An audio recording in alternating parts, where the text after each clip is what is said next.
जैसे ही हमने artificial satellites, हमने कृत्रिम उपग्रह अंतरिक्ष में छोड़े, वैसे ही हमें पता चला कि सारे जगत से, सारे ग्रह नक्षत्रों से, सारे ताराओं से निरंतर अनंत प्रकार की किरणों का जाल प्रवाहित होता है जो पृथ्वी पर टकराता है। और पृथ्वी पर कोई भी ऐसी चीज नहीं है जो उससे अप्रभावित छूट जाए। हम जानते हैं कि चांद से समुद्र प्रभावित होता है, लेकिन हमें ख्याल नहीं है कि समुद्र में पानी और नमक का जो अनुपात है वही आदमी के शरीर में पानी और नमक का अनुपात है, द सेम प्रोपोर्शन। और आदमी के शरीर में 65% पानी है और नमक और पानी का वही अनुपात है जो अरब की खाड़ी में। अगर समुद्र का पानी प्रभावित होता है चांद से, तो आदमी के शरीर के भीतर का पानी क्यों प्रभावित नहीं होगा? अभी इस संबंध में जो खोजबीन हुई उसमें 2-3 तथ्य ख्याल में ले लेने जैसे हैं। वो ये कि पूर्णिमा के निकट आते आते सारी दुनिया में पागलपन की संख्या बढ़ती है। अमावस के दिन दुनिया में सबसे कम लोग पागल होते हैं, पूर्णिमा के दिन सर्वाधिक। चांद के बढ़ने के साथ अनुपात पागलों का बढ़ना शुरू होता है। पूर्णिमा के दिन पागलखानों में सर्वाधिक लोग प्रवेश करते हैं और अमावस के दिन पागलखानों से सर्वाधिक लोग बाहर जाते हैं। अब तो इसके स्टैटिस्टिक्स उपलब्ध हैं। अंग्रेजी में शब्द है लूनाटिक। लूनाटिक का मतलब होता है चांद मारा, लूनार। हिंदी में भी पागल के लिए चांद मारा शब्द है, बहुत पुराना शब्द। और लूनाटिक भी कोई 3000 साल पुराना शब्द है। कोई 3000 साल पहले भी आदमियों को ख्याल था कि चांद पागल के साथ कुछ ना कुछ करता है, लेकिन अगर पागल के साथ करता है तो गैर पागल के साथ नहीं करता होगा। आखिर मस्तिष्क की बनावट, आदमी के शरीर के भीतर की संरचना तो एक जैसी है।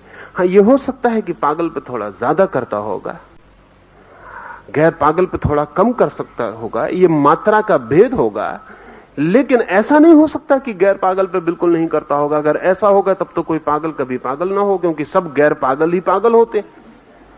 पहले तो काम गैर पागल पर ही करना पड़ता होगा चांद को। प्रोफेसर ब्राउन ने एक अध्ययन किया है। वो खुद ज्योतिष में विश्वासी आदमी नहीं थे, अविश्वासी थे, और अपने पिछले लेखों में उन्होंने बहुत मजाक उड़ाई, लेकिन पीछे उन्होंने सिर्फ खोजबीन के लिए एक काम शुरू किया कि मिलिट्री के बड़े बड़े जनरल्स की उन्होंने जन्म कुंडलियां इकट्ठी की, डॉक्टर्स की, अलग अलग प्रोफेशंस की। बड़ी मुश्किल में पड़ गए इकट्ठी करके, क्योंकि पाया कि प्रत्येक प्रोफेशन के आदमी एक विशेष ग्रह में पैदा होते हैं, एक विशेष नक्षत्र स्थिति में पैदा होते हैं। जिससे जितने भी बड़े प्रसिद्ध जनरल्स हैं, मिलिट्री के सेनापति हैं, योद्धा हैं, उनके जीवन में मंगल का भारी प्रभाव है। वही प्रभाव प्रोफेसर की जिंदगी में बिल्कुल नहीं है। ब्राउन ने जो अध्ययन किया, कोई 50,000 व्यक्तियों का, जो भी सेनापति हैं, उनके जीवन में मंगल का प्रभाव भारी है। आमतौर से जब वे पैदा होते हैं तब मंगल जन्म ले रहा होता है। उनके जन्म की घड़ी मंगल के जन्म की घड़ी होती।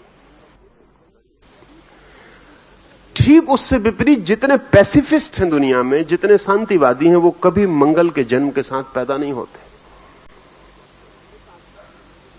एक आध मामले में यह संयोग हो सकता है, लेकिन लाखों मामलों में संयोग नहीं हो सकता। गणितज्ञ एक खास नक्षत्र में पैदा होते हैं, कभी उस नक्षत्र में कभी पैदा नहीं होते, कभी उस नक्षत्र में कभी पैदा नहीं होते। ये कभी एकाध के मामले में संयोग हो सकता है, लेकिन बड़े पैमाने पर संयोग नहीं हो सकता है। असल में कवि के ढंग और गणितज्ञ के ढंग में इतना भेद है कि उनके जन्म के क्षण में भेद होना ही चाहिए। ब्राउन ने कोई 10 अलग अलग व्यवसाय के लोगों का, जिनके बीच तीव्र फासले हैं, जैसे कवि है और गणितज्ञ है, या युद्धखोर सेनापति है और एक शांतिवादी बर्ट्रैंड रसल है, एक आदमी जो कहता है विश्व में शांति होना चाहिए और एक आदमी नीत्शे जैसा जो कहता है जिस दिन युद्ध न होंगे उस दिन दुनिया में कोई अर्थ न रह जाएगा। इनके बीच बौद्धिक विवाद ही है सिर्फ, या नक्षत्रों का भी विवाद है? इनके बीच केवल बौद्धिक फासले हैं या इनकी जन्म की घड़ी भी हाथ बटाती है? जितना अध्ययन बढ़ता जाता है उतना ही पता चलता है कि प्रत्येक आदमी जन्म के साथ विशेष क्षमताओं की सूचना देता है। ज्योतिष के साधारण जानकार कहते हैं कि वो इसलिए ऐसा करता है क्योंकि वो विशेष नक्षत्रों की व्यवस्था में पैदा हुआ। मैं आपसे कहना चाहता हूं कि वो विशेष नक्षत्रों में पैदा होने को उसने चुना।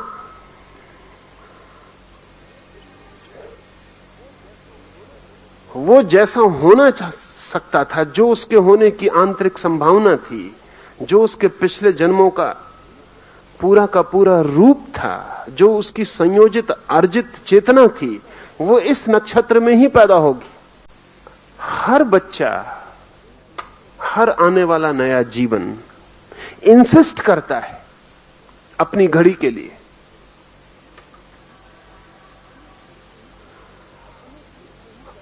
अपनी घड़ी में ही पैदा होना चाहता है, अपनी ही घड़ी में गर्भाधान लेना चाहता है। दोनों अन्योन्याश्रित हैं, इंटरडिपेंडेंट हैं। मैंने आपसे कहा कि जैसे समुद्र का पानी प्रभावित होता है, सारा जीवन पानी से निर्मित है। पानी के बिना कोई जीवन की संभावना नहीं है।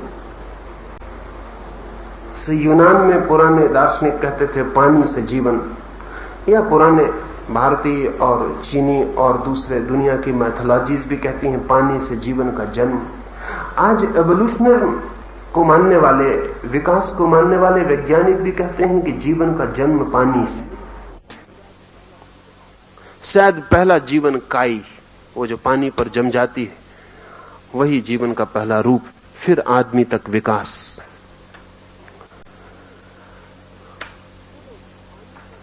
जो लोग पानी के ऊपर गहन शोध करते हैं वो कहते हैं पानी सर्वाधिक रहस्यमय तत्व है और जगत से, अंतरिक्ष से, तारों का जो भी प्रभाव आदमी तक पहुंचता है उसमें मीडियम, माध्यम पानी है। आदमी के शरीर के जल को ही प्रभावित करके कोई भी रेडिएशन, कोई भी विकिरणन मनुष्य में प्रवेश करता है। जल पर बहुत काम हो रहा है और जल के बहुत से मिस्टीरियस, रहस्यमय गुण ख्याल में आ रहे हैं। सर्वाधिक रहस्यमय गुण तो जल का जो ख्याल में अभी 10 वर्षों में वैज्ञानिकों को आया है वो ये है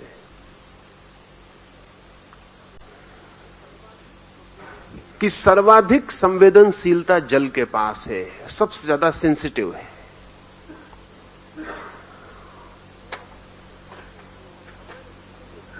और हमारे जीवन में चारों ओर से जो भी इन्फ्लुएंस गति करता है भीतर, वो जल को ही कंपित करके गति करता है। हमारा जल ही सबसे पहले प्रभावित होता है और एक बार हमारा जल प्रभावित हुआ तो फिर हम प्रभावित होने से बचना बहुत कठिन हो जाए। मां के पेट में बच्चा जब तैरता है तब भी आप जान के हैरान होंगे कि वो ठीक ऐसे ही तैरता है जैसे सागर के जल में। और मां के पेट में जिस जल में बच्चा तैरता है उसमें भी नमक का वही अनुपात होता है जो सागर के जल में। और मां के शरीर से जो जो प्रभाव बच्चे तक पहुंचते हैं उनमें कोई सीधा संबंध नहीं होता है। ये जान के आप हैरान होंगे कि मां और उसके पेट में बनने वाले गर्भ का कोई सीधा संबंध नहीं होता। दोनों के बीच में जल, और मां से जो भी प्रभाव पहुंचते हैं बच्चे तक, वो जल के ही माध्यम से पहुंचते हैं, सीधा कोई संबंध नहीं होता।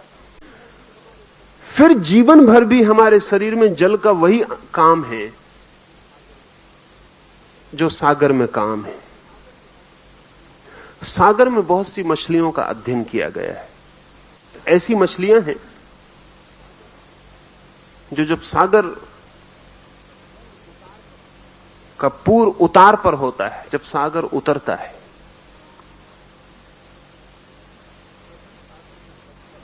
तभी सागर के तट पर आकर अंडे रख जाती हैं। सागर उतर रहा है वापस, मछलियां रेत में आएंगी, सागर की लहरों पर सवार होकर अंडे देंगी, सागर की लहरों पर वापस लौट जाएंगी। 15 दिन में सागर की लहरें फिर उस जगह आएंगी, तब तक अंडे फूटकर उनके चूजे बाहर आ गए होंगे। आने वाली लहरें उन चूजों को वापस सागर में ले जाएंगी। जिन वैज्ञानिकों ने इन मछलियों का अध्ययन किया है वो बड़े हैरान हुए, क्योंकि मछलियां सदा ही उस समय अंडे देने आती हैं जब सागर का तूफान उतरता होता है। अगर वो चढ़ते तूफान में अंडे दे दें तो अंडे तो तूफान में बह जाएंगे। वो अंडे तभी देती जब तूफान उतरता होता है। एक एक स्टेप सागर की लहरें पीछे हटती जाती। वो जहां अंडे देती हैं वहां लहर दोबारा नहीं आती फिर, नहीं तो लहर अंडे बहा ले जाएगी। वैज्ञानिक बहुत परेशान रहे कि इन मछलियों को कैसे पता चलता है कि सागर अब उतरेगा। सागर की उतरने की घड़ी आ गई, क्योंकि जरा सी भी भूल चूक समय की और अंडे तो सब बह जाएंगे। और उन्होंने भूल चूक कभी नहीं की लाखों साल में, नहीं तो वो खत्म हो गई होती मछलियां। उन्होंने कभी भूल की ही नहीं। पर इन मछलियों के पास क्या उपाय है जिनसे ये जान पाती? इनके पास कौन सी इंद्रिय है जो इनको बताती है कि अब सागर उतरेगा? लाखों मछलियां एक क्षण में पूरे किनारे पर इकट्ठी हो जाएंगी। इनके पास जरूर कोई संकेत लिपि, इनके पास कोई सूचना का यंत्र होना ही चाहिए। करोड़ों मछलियां दूर दूर हजारों मील के सागर तट पे इकट्ठे होकर अंडे रख जाएंगी एक खास घड़ी में। जो अध्ययन करते हैं वो कहते हैं कि चांद के अतिरिक्त और कोई उपाय नहीं। चांद से इनको जो संवेदनाएं मिलती हैं, मछलियों को उन संवेदनाओं से पता चलता है कि कब उतार पर, कब चढ़ाव पर। चांद से जो उन्हें धक्के मिलते हैं, उन्हीं धक्कों के अतिरिक्त और कोई रास्ता नहीं है कि उनको पता चल जाए। यह भी हो सकता है कुछ का ख्याल था कि सागर की लहरों से कुछ पता चलता होगा, तो वैज्ञानिकों ने इन मछलियों को ऐसी जगह रखा जहां सागर में लहर ही नहीं है, झील पर रखा, अंधेरे कमरों में पानी में रखा। लेकिन बड़ी हैरानी की बात है, जब चांद ठीक घड़ी पर आया, अंधेरे में बंद है मछलियां, उनको चांद का कोई पता नहीं, आकाश का कोई पता नहीं। जब चांद ठीक जगह पर आया, जब समुद्र की मछलियां जाग के तट पर अंडे देने लगी, तब उन मछलियों ने पानी में ही अंडे दे दिए। उनका पानी में ही अंडे छोड़ देना, क्योंकि कोई तट नहीं, कोई किनारा नहीं, तब तो लहरों का कोई सवाल न रहा। अगर कोई कहता हो कि दूसरी मछलियों को देख के ये दौड़ पैदा हो जाता होगा, वो भी सवाल न रहा। अकेली मछलियों को रख के भी देखा। ठीक जब करोड़ों मछलियां सागर के तट पे आएंगी, इनके दिमाग को सब तरह से गड़बड़ करने की कोशिश की मछलियों के। 24 घंटे अंधेरे में रखा ताकि उन्हें पता न चले कब सुबह होता है, कब रात होती है। 24 घंटे उजाले में भी रख के देखा कि ताकि उनको पता ही न चले कब रात होती। झूठे चांद की रोशनी पैदा करके देखी कि रोज रोशनी को कम करते जाओ, बढ़ाते जाओ, लेकिन मछलियों को धोखा नहीं दिया जा सका। ठीक चांद जब अपनी जगह पर आया तब मछलियों ने अंडे दे दिए, जहां भी थी वहीं उन्होंने अंडे दे दिए।